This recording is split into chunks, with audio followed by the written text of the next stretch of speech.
बस 2 साल की इस पूरी जर्नी में अलग अलग सेमेस्टर्स में बहुत सारी ऐसी चीज़ों को सीखेंगे जो कि आपके लाइफ लॉन्ग पूरे लाइफ में बहुत करियर में और आपकी पूरी इंटायर पर्सनैलिटी में एक बड़ा रोल प्ले करेंगे। ऐसा हो सकता है कि आपको ये लगे कि ये तो बहुत सिंपल छोटी सी चीज़ें हैं, ये हम जो सीख रहे हैं तो ऐसा कोई बहुत ख़ास इम्पोर्टेंस नहीं है इसका। But the thing is that कि जैसे जैसे आप अपने कैरियर में आगे बढ़ेंगे और 5-10 सालों के बाद, आफ्टर 10 ईयर्स, आफ्टर 1 डेकेड, जब आप इन चीज़ों को रियलाइज़ करेंगे तब आपको समझ में आएगा कि जो हमारे टीचर्स ने या जो हमारे सीनियर्स ने या जो तमाम ऑफिस बेयरर्स ने इवन हमें बताई थी चीज़ें, वो ही देखिए हमारे कितने सारी चीज़ों में हमारी सारे एस्पेक्ट्स को कंप्लीट कर रही हैं। तो ये एक लर्निंग 2 इयर्स की जर्नी में एक कंटिन्यूअस प्रोसेस है। तो इस प्रोसेस का पार्टिसिपेशन करिए, यहाँ पर ये सारी चीज़ों का आके सीखिए। आप में से बहुत सारे स्टूडेंट आते हैं मेरे पास, मेरे ऑफिस में, कहते हैं सर ये मेरा बोनाफाइड सर्टिफिकेट है, ये मेरा कैरेक्टर सर्टिफिकेट है, सर ये मेरा माइग्रेशन है, इस पर साइन कर दीजिए। हम चाहें तो कर सकते हैं, ऐसा कोई मना नहीं है, लेकिन मैं कभी साइन नहीं करता, क्योंकि हम आपको सिर्फ ये सिखाना चाह रहे हैं कि this is not the proper way. और प्रॉपर वे जो है वो ये है कि आप पहले ऑफिस में फॉर्म को सबमिट करेंगे, सबमिट करने के बाद वहाँ से वो उसको जो है डॉक्यूमेंट्स को रेक्टिफाई करेंगे, रेक्टिफिकेशन कंप्लीट करने के बाद हमारे पास आएगा, हम उसको साइन करेंगे, देन अगेन हम उसको ऑफिशियली कम्युनिकेशन में भेजेंगे। ये एडवोकेट को सीखना बहुत ज़रूरी है, क्योंकि अगर ये नहीं सीखेगा तो डिस्ट्रिक्ट जज के चैम्बर में सीधे चला जाएगा और कह देगा मेरी पिटीशन सुनो। तो ये सारी प्रोसेसिंग सिर्फ इस वजह से है कि आप उस सिस्टम को समझें, उस फॉर्मेशन को समझें जिस तरीके से चीज़ें होती हैं। अदरवाइज आप वही जो ग्रेजुएशन लेवल पे आप जैसे काम कर रहे थे, अनऑफिशियल अनफॉर्मल वे, आपका वही सिस्टम बना रहेगा। और आगे जैसे जैसे आप कैरियर में आगे बढ़ेंगे लोग आपको डांटेंगे। तो बेसिकली जो एजुकेशनल इंस्टीट्यूशंस होते हैं वो आपकी जो ये कमियां हैं उसको बराबर क्लीनिंग करने के लिए होते हैं। हम यहीं आके ड्राई क्लीनिंग कर रहे हैं, आपकी कंटिन्यूअस ड्राई क्लीनिंग कर रहे हैं, बार बार आपको सिखा रहे हैं, कभी कभी डांट रहे हैं, कभी कभी फिर से इस चीज़ को वो कर रहे हैं। तो वो जस्ट बिकॉज ऑफ दैट कि आप ये सारी कमी को यहीं छोड़ जाओ, इससे आगे ना कंटिन्यू कर देना, क्योंकि आगे वहाँ ट्रेनिंग स्कूल नहीं है। वो जो है कैरियर का जो एस्पेक्ट है जिसमें आप काम करेंगे, दूसरा एक स्टूडेंट जो दूसरे इंस्टीट्यूशन से आएगा वो आपकी इसी कमियों को रीड करके आपसे आगे बढ़ जाएगा। कोई दिल्ली यूनिवर्सिटी का स्टूडेंट होगा जो आपके साथ जुडिशियल मजिस्ट्रेट के साथ में काम करेगा, वो कहेगा अच्छा MJPRU से पढ़े थे, तुम्हारे टीचर ने यही सिखाया था, ऐसे फाइलिंग होती है, ऐसा डॉक्यूमेंटाइजेशन होता है, ऐसे प्रॉपर वे में डॉक्यूमेंट रखे जाते हैं, तुमको कुछ आता ही नहीं, तुम्हारे टीचर्स ने तुम्हें कुछ सिखाया ही नहीं। तो खुद तो डांटे जाओगे, साथ में तुम्हारे टीचर भी जो है उसकी भी रेपुटेशन खराब होगी। तो इसीलिए बार बार आपको सिखाया जाता है कि प्रॉपर वे में काम करो, कोई भी ऐसा काम मत करो जो सिस्टम से अलग हो। और जो सिस्टम होता है वो पूरा एक स्टैट्यूट से गवर्न होता है। तो एक जो पूरा स्टैट्यूटरी सिस्टम है उसको बेटा समझो, तुम्हें फ़ायदा होगा और नहीं तो लॉस में जाओगे। सेकेंड थिंग, इस बात को हमेशा ध्यान रखो कि एजुकेशन इंस्टीट्यूशन एक आउटलाइन देते हैं, जैसा हम तुम्हें समझा रहे हैं, तुम्हारे गार्जियन जैसे तुम्हें समझा रहे हैं। तो इस आउटलाइन, इस पेरिफेरी को इसलिए दिया जा रहा है कि आप सक्सेसफुल होकर निकलें यहाँ से। अल्टीमेट ऑब्जेक्टिव यही है। आपसे पहले यहाँ पे 16 बैचेस को हमने पढ़ाया है और 2007 से मैं यहाँ पे हूँ। कंटिन्यूअसली हमारे जो है 16 बैचेस से बहुत सारे स्टूडेंट्स सेलेक्ट होके, कई सारे नेट क्वालिफाई हुए, कई सारे और दूसरे कॉम्पिटिटिव एग्ज़ाम में हुए। यहाँ पे बहुत सारी डिस्टिंग्विश्ड एलुमनाई का जो है लिस्ट लगी हुई है। पहले यहाँ के जो फर्स्ट बैच 1986 वाला बैच था, उसके प्रोफेसर ए बी कपाल्टिया हैं जिनका डेथ हो चुकी है, late professor A B Kapaltia sir. आपने इनसे बरेली कॉलेज में पढ़ाई की होगी, या ऐसे ही बहुत सारे यहाँ पे जो टीचर्स हैं या जजेस हैं वो, तो उनमें से वो लोग जिन्होंने उन सारी चीज़ों को फॉलो किया जो उनके टीचर्स ने बोला, जो कि एक स्टैंडर्ड पैरामीटर था, उसके साथ वो चलते रहे तो वो आगे बढ़ गए। बाकी जो स्टूडेंट थे, ऐसा नहीं है कि वो बिल्कुल डेवलपमेंट नहीं कर पाए या सक्सेस नहीं हुए, लेकिन उनका सक्सेस का रेशियो लेस रह गया।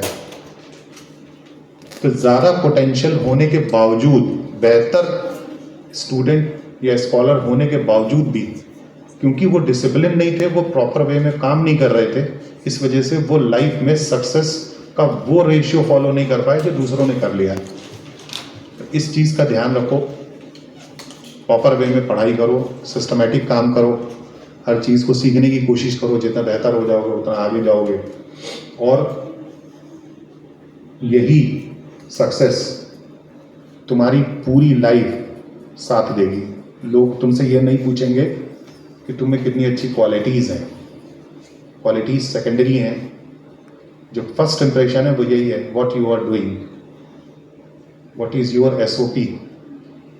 हर आदमी पहला सवाल यही करता है। उसके बाद फिर जब आपसे लोग मिलते हैं तो उसके बाद आपकी बाकी अच्छाइयाँ, क्वालिटीज़ और चीज़ों के बारे में लोगों को पता लगता है। लेकिन जो इनिशियल लेवल पे पहला चीज़ होता है वो यही होता है, आप क्या करते हो। ठीक है, तो ये चीज़ का ध्यान रखिए। आपको बहुत अच्छे जो है इंस्टीट्यूशन में एडमिशन मिला है, आप अच्छी फैमिली से आए हैं। हम जैसे लोग जो हैं वो बहुत रूरल एरिया से बहुत स्ट्रगल करके आए हैं। ठीक है, पढ़ाई लिखाई के बहुत अच्छे रिसोर्सेज नहीं थे, रूरल एरियाज में स्कूल्स नहीं थे। जब पढ़ने के लिए कोशिश कर रहे थे तो उस समय उतने पैसे भी नहीं थे, तो ट्यूशन पढ़ा के और बहुत स्ट्रगल करके और एक एक स्टेप करके सेल्फ मेड तरीके से जो आपके टीचर्स हैं वो आए हैं। तो इतनी बैकग्राउंड कोई बहुत अच्छी नहीं थी, लेकिन ज़ीरो से स्टार्ट करके यहाँ तक जो टीचर्स पहुँचते हैं वो वाकई आगे लाइफ में सक्सीड करेंगे। या आपके जो और दूसरे ऑफिसर्स हैं या बहुत सारे लोग हैं यहाँ पे, वो आगे सभी सेल्फ मेड लोग हैं, सभी ने बहुत 10-20 साल मेहनत की है। तो एक दिन में चीज़ें नहीं बन जाती है, Rome is not built in a day. उसके लिए एक बहुत लंबी प्रोसेस लगती है, बहुत लंबा टाइम लगता है। ठीक है, और लॉ की फील्ड में टाइम टेकिंग फील्ड है, जल्दी तुरंत कुछ नहीं मिलेगा। आप सोचेंगे तुरंत 1 साल में या 6 महीने में आप सक्सीड कर जाएंगे, ऐसा कुछ नहीं होने वाला है। तो यहाँ कुछ कैरिस्मेटिक थिंग्स नहीं होती हैं, यहाँ ग्रेजुअली थिंग्स बढ़ती हैं, ग्रेजुअली स्टेप बाय स्टेप, धीरे धीरे एक एक स्टेप आप आगे बढ़ोगे। तो उस तरीके से आप भी आगे बढ़ो, मेहनत करो और अपने साथ अपने पेरेंट्स, अपने टीचर्स, अपने इंस्टीट्यूशन, उनको आगे बढ़ाओ। हमेशा कोशिश करना पॉजिटिव वे में काम करना। हम अपना पेन जब अपने पॉकेट से निकालते हैं तो हम 10 बार सोचते हैं कि इस पेन से जो मैं सिग्नेचर कर रहा हूँ या इससे जो मैं काम करने जा रहा हूँ, इससे कोई नेगेटिव काम ना जनरेट हो, कोई ऐसा नुकसान ना हो जो किसी स्टूडेंट का या किसी गार्जियन का सपना तोड़े जिसने अपने बच्चे के लिए बहुत मेहनत की है। 10 बार 100 बार सोचने के बाद उस पर साइन करते हैं। कोशिश करते हैं last minute, last opportunity rule जो होता है वो फॉलो करते हैं कि अंतिम मिनट तक कोशिश करने के बाद जब नहीं सही होता कुछ तो उसे फिर भगवान के भरोसे छोड़ देते हैं। परमात्मा तुम्हें सद्बुद्धि दे, इसके आगे अब हम कुछ नहीं कर सकते।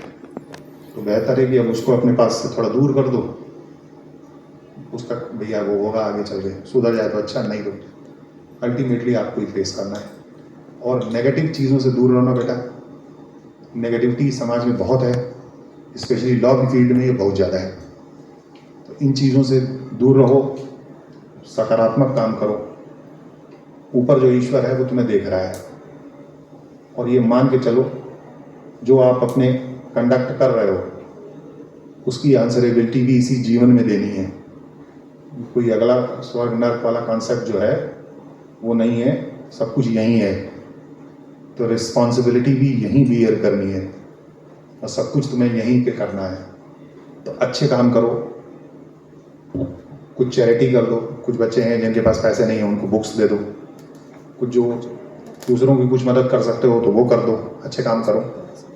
आप एडवोकेट हो सभी, कुछ नहीं तो लोगों को अच्छी एडवाइस कर दो, उनकी केसेस में हेल्प कर दो। इस एंगल से हमेशा काम करना, कभी भी नेगेटिव इंटेंट की साइड पे मत जाना, वो नुकसान करता है तुम्हारी पर्सनैलिटी को भी और तुम्हारे फ्यूचर को भी। आप सभी को मेरी बहुत बेस्ट विशेज़ हैं, आप लाइफ में आगे बढ़ें, सक्सीड करें, कोशिश करें विद इन दैट 2 ईयर्स आप नेट क्वालिफाई हो जाएं।